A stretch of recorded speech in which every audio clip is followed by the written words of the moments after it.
Hello everyone, welcome to lucky education. और आज हम देखेंगे क्लास 12th की पॉलिटिकल साइंस का मॉडल पेपर। आरबीएसई ने मॉडल पेपर रिलीज कर दिए और ये है आपका क्लास 12th का पॉलिटिकल साइंस का मॉडल पेपर जो राजस्थान बोर्ड ने पब्लिश किया सॉरी। तो ये टोटल 80 मार्क्स का पेपर होने वाला है और 3.25 घंटे में आपको पेपर देना है। ठीक है, तो पहले हम देख लेते हैं क्वेश्चन, देख लेते हैं सारे और लास्ट में इसका हम कंक्लूजन देखेंगे कैसे कैसे क्वेश्चन आ रहे हैं और try to solve these all questions right. जैसे पहले एमसीक्यूज दे रखे हैं, ये एमसीक्यूज हैं आपके, इनको आप सॉल्व करके देख सकते हो। जैसे Soviet political system is based on which type of ideology, है ना, कमेंट करके बताना है इसको। ओपन डोर पॉलिसी कौन से देश से संबंधित है, कमेंट करके इसको बताना है आपको राइट। मिरेकल ऑफ दी हान लेबर किस देश से संबंधित है, ऑल्सो कमेंट दिस। ये बॉक्स में से दे रखा है आपको, बताओ तो साउथ कोरिया वाला जो बॉक्स है। आसियान ने फ्री ट्रेड एग्रीमेंट कब, इंडिया आसियान का फ्री ट्रेड एग्रीमेंट कब इफेक्ट में आया था, है ना। कौन सी ट्रीटी है जो इंडिया बांग्लादेश के बीच में पानी के शेयरिंग से संबंधित है। ये सब एमसीक्यूज है right. United nation security council में टोटल परमानेंट मेंबर कितने हैं, है ना। सिक्योरिटी का मतलब क्या होता है बॉस, और अर्थ समिट कब हुई थी आपकी। बहुत सिंपल सिंपल क्वेश्चन है। कौन सी टेक्नोलॉजी नेशनलिज्म को मतलब फाउंडेशन ले ज़्यादा करती है नेशनलिज्म को बढ़ाने के लिए, है ना। और देश को इंटीग्रेट करने में 565 जो प्रिंसली स्टेट थे उनको एक करने में किस व्यक्ति का सबसे बड़ा रोल था राइट। और भारतीय जनसंघ जो पार्टी थी इसको कब बनाया गया था। ऑपरेशन फ्लड किससे संबंधित है ये भी आपको बताना है राइट। कमेंट करना है आपको ना, मैं तो बता सकता हूँ बट अभी नहीं। और इंडिया चाइना वॉर कब हुआ था, बहुत सिंपल सिंपल क्वेश्चन है यार। Which agreement was sign between India के प्राइम मिनिस्टर जो लाल बहादुर शास्त्री और पाकिस्तान के जनरल अयूब खान थे 1966 में, जो पाकिस्तान का वॉर हुआ था ना, इंडिया पाकिस्तान का 1965, उसके बाद कौन सा एग्रीमेंट साइन हुआ था। सभी को आपको आंसर देना है राइट। जय जवान जय किसान ये स्लोगन किसने दिया था, एक एक्स्ट्रा ये भी आपको बताना है राइट। और राम मनोहर लोहिया किसके फाउंडर थे, ना, ये इसमें से बताना है आपको। मिजो नेशनल फ्रंट इसको किसने बनाया था। और कॉलिजन पॉलिटिक्स का एरा कब से स्टार्ट होता है इंडिया में। फिर आपके तो यहाँ पे टोटल आपके ये हो गए लगभग 18 एमसीक्यूज हैं यार, सीधे सीधे आपको मैंने अपलोड किए थे ना, चैप्टर बाई चैप्टर सारे आपको मिल जाएंगे वहाँ पे। तो उन चैप्टर बाई चैप्टर एमसीक्यू जो मैंने अपलोड करे वहाँ से आप देख लेना, सारे तैयार हो जाएंगे आपके। अब फिल इन द ब्लैंक्स दे रखे हैं 6 के समथिंग, है ना। इन द ईयर 2017 कौन सार्क का मेंबर बन जाता है ये बताना है। SAARC summit held in Nepal में कहाँ पे हुई थी भाई SAARC summit, 18 SAARC summit. Security policy जो संबंधित है वॉर को प्रिवेंट करने से संबंधित, उसको हम क्या बोलते हैं ये आपको बतानी है। इंडिया ने क्योटो प्रोटोकॉल को कौन सी ईयर में साइन किया था ये आपको बताना है। गवर्नमेंट ऑफ इंडिया ने एक नया इंस्टीट्यूशन बनाया था जो प्लानिंग कमीशन को रिप्लेस कर देता है 2014 में, उस इंस्टीट्यूशन का नाम क्या था बॉस, है ना। जम्मू कश्मीर रीऑर्गेनाइजेशन एक्ट किस साल में आया, वाओ, है ना, एकदम नया वाला क्वेश्चन है तो मज़ेदार। 2019 है ना, रीऑर्गेनाइजेशन एक्ट, जिससे जम्मू कश्मीर को 2 भागों में तोड़ दिया जाता है। तो ये रहे आपके छः हो गए आपके fill in the blanks right. अब शॉर्ट क्वेश्चन है एक एक नंबर के, लगभग ये तो 12 क्वेश्चन दे रखे हैं शॉर्ट क्वेश्चन, ठीक है। Which countries are included in Baltic republics, जो भी क्वेश्चन आपको आए कमेंट करके बताना, आपको भी अच्छा लगेगा हमें भी।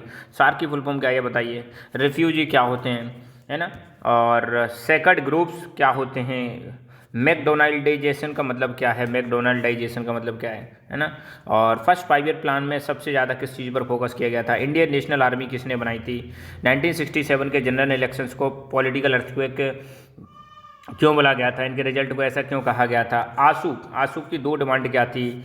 एनडीए की फुल फॉर्म बताओ यार, वाओ, है ना। 2 रीजनल पार्टीज के नाम बताओ। रीजनल पार्टीज मतलब कुछ क्षेत्रीय दल जो होते हैं अलग अलग स्टेट वाइज।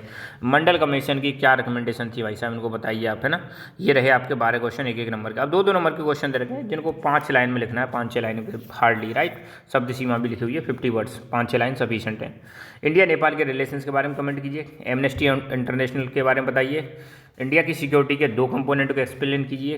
क्योटो प्रोटोकॉल क्या है इसको समझाइए भाई साहब। और ग्रीन रेवोल्यूशन से आप क्या समझते हैं उसको समझाओ यार, ग्रीन रेवोल्यूशन है ना, वेरी गुड। नेक्स्ट, और यहाँ पे ये मैच द फॉलोइंग है, इसको भी आपको देखना है कौन कौन सा क्या क्या है, आप इसको मैच कर देना। और प्रेस सेंसरशिप से क्या समझते हो आप। और 2 मेजर इश्यूज नॉर्थ ईस्ट की पॉलिटिक्स, इसको मतलब थोड़ा सा लिख दीजिए, बहुत ज़्यादा नहीं लिखना है, थोड़ा थोड़ा लिखना है। कॉलिजन पॉलिटिक्स पर अपने विचार बताइए, क्या समझते हो आप कॉलिजन पॉलिटिक्स से। अब आता है आपका सी, लॉन्ग आंसर, जिनको मतलब मुश्किल से 1 पेज में देना है, 10-12 लाइन होनी चाहिए हार्डली। और इसमें कई सारे क्वेश्चन है, देख लेते हैं, 4 का क्वेश्चन तो होंगे। एक तो आपको बताना है आसियान के बारे में, right A note on ASEAN, या चाइनीज इकोनॉमी में 1970 के बाद क्या क्या मतलब चेंजेज आए थे उनको आपको बताना है राइट।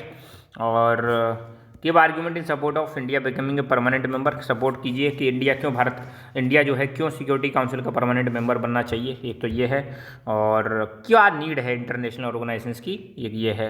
सोशलिस्ट पार्टी के बारे में नोट लिखना है आपको, क्या थी सोशलिस्ट पार्टी, या भारतीय जनता पार्टी के बारे में नोट लिखिए। वाह, इस बार पार्टी के बारे में पूछा जा सकता है, ध्यान रखना, हल्के मत लेना पार्टी को ना। और नक्सलाइट मूवमेंट से आप क्या समझते हो? नक्सलाइट मूवमेंट है ना, जो मतलब नॉर्थ ईस्ट में स्टार्ट हुए थे 1975 में जो इमरजेंसी लगी थी, उसके रीजन क्या थे उसके बारे में समझाना है। ये रहे आपके तीन नंबर के क्वेश्चन। अब आते हैं ऐसे टाइप क्वेश्चन जो 4 नंबर के हैं। तो ये भाई साहब एक तो आएगा आपका आपकी कंटेम्प्रेरी वर्ल्ड पॉलिटिक्स है, उसमें से जो पहला चैप्टर दे रखा है इंडिया सोवियत के रिलेशंस के बारे में बताना है कोल्ड वॉर के टाइम पे।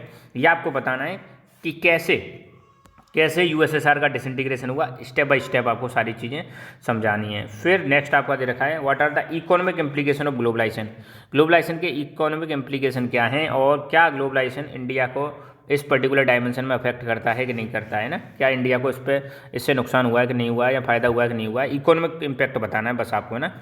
ग्लोबलाइजेशन क्या है और इसके कल्चरल और पॉलिटिकल कॉन्सिक्वेंस को एक्सप्लेन करना है। और भाई साहब एक मैप भी आएगा यार, क्या सिंपल मैप है भाई साहब, मैप में आपको बताना है उत्तर प्रदेश कहाँ है, मध्य प्रदेश कहाँ है, गुजरात कहाँ है, महाराष्ट्र कहाँ है, सिंपल सा मैप है बॉस। 4 नंबर की मौज हो गई आपकी, ठीक है बॉस। तो ये रहा पॉलिटिकल साइंस का पूरा के पूरा, ठीक है। इसकी चैप्टर बाई चैप्टर आपको कौन कौन से चैप्टर में से कितने एमसीक्यू बनने, कितने नंबर का वो आएगा, ये चीज़ मैं आपको अपलोड कर दूंगा, चिंता ना करें। ये हिंदी में actually this is the blueprint, और यहाँ पे दे भी रखा है, बट आप डोंट वरी, बहुत जल्दी आपको ये मिल जाएगा आपका ब्लूप्रिंट पॉलिटिकल साइंस का, chapter by chapter I will upload each and everything, right. So जो क्वेश्चन पूछे हैं उनको सब देखें, और कितना आपको आता है वो भी आप देखें। हर चैप्टर का हर टॉपिक का वीडियो अपलोडेड है, उसको आप लक्की एजुकेशन से देख सकते हो। So thank you so much.